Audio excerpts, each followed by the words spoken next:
Hi friends, எல்லோரும் எப்படி இருக்கீங்க? நல்லா இருக்கீங்களா? இன்றைக்கி நடந்த ஒரு விஷயத்த தான் உங்கள்கிட்ட நான் ஷேர் பண்ண போகிறேன் ஃப்ரெண்ட்ஸ். அது என்னென்னு கொஞ்சம் கேளுங்களேன். இன்றைக்கி நான் ஆஃபீஸில் இருந்தேன்.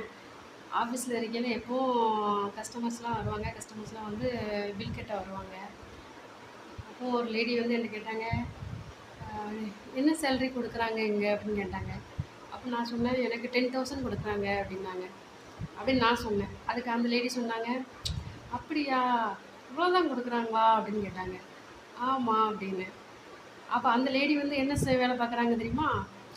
அந்த லேடி வந்து நம்மளே பேர் மிடில் கிளாஸ் தான். அவங்க வந்து என்ன சொல்கிறது, வீட்டு வேலைக்கு போகிறாங்க. வீட்டு வேலைக்கு போகிறாங்க. அப்போ நான் கேட்டேன், நீங்கள் வீட்டு வேலைக்கெலாம் போகிறீங்களா, உங்களுக்கு என்ன எவ்வளோ ரூபாய் சேலரி கொடுக்குறாங்கன்னு கேட்டேன். அதுக்கு அந்த லேடி சொன்னாங்க, நான் 25,000 சேலரி வாங்குறேன் அப்படின்னு சொன்னாங்க. எத்தனை வீட்டில் வேலை பார்க்குறீங்கன்னு கேட்டேன். 3 வீட்டில் வேலை பார்க்குறேன்னு சொன்னாங்க என்கிட்ட. என்கிட்ட கேட்டாங்க, நீ என்ன படிச்சிருக்கேன்னு கேட்டாங்க. நான் சொன்னேன், நான் வந்து பிஏ முடிச்சிருக்கேன் அப்படின்னு, கம்ப்யூட்டரில் பிஹெச்டிசி முடிச்சிருக்கேன் அப்படின்னு.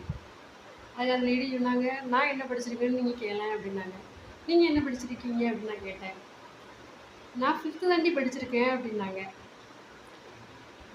நான் சொன்னேன் அந்த அக்காள்கிட்ட, எனக்கு ஏதாவது வீட்டு வேலைகள் இருந்தால் சொல்லுங்கன்னு சொல்லிட்டேன். எப்படி